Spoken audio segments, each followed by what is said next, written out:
Ka update. Hi guys! Welcome back to my vlog! And this is Shikat Ka update! Guys, update po tayo sa trending couple sa showbiz na si Jo Marie Iliana at Abby Viduya aka Priscilla Almeda. So guys, di pa huli ang lahat, may forever pa habang may buhay. So guys, kahapon August 20, 2023 may surpresang nangyayari. So guys, nagbakasyon ang Jo Marie Iliana at Abby Viduya sa Hong Kong para sa birthday celebration ni Jo Marie. At na-surprise itong si Abby dahil nag-propose si Jo Marie doon sa The Peak sa Hong Kong. Nostalgic na matatawag ang ginawang proposal ni Jo Marie dahil sa Hong Kong din siya sinagot ni Abby noong 15 years old pa lamang siya. Kwento pa niya na may halong kilig, sa Hong Kong kasi naging kami nung 15 pa kami. Yung trip namin ng mga gwapings.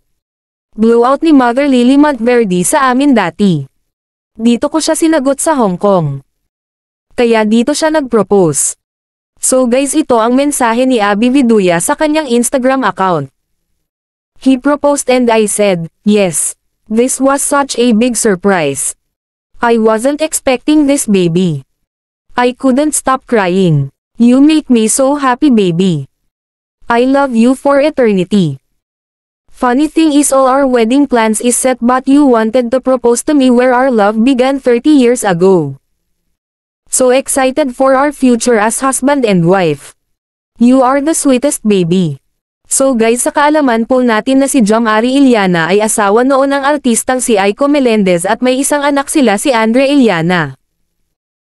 So guys, maraming mga friends at taga-showbiz at naki-congratulate nila Jo Marie at Abby. Galing sa akin, congratulations po sa inyong dalawa, sana po wala nang hiwalayan na magaganap.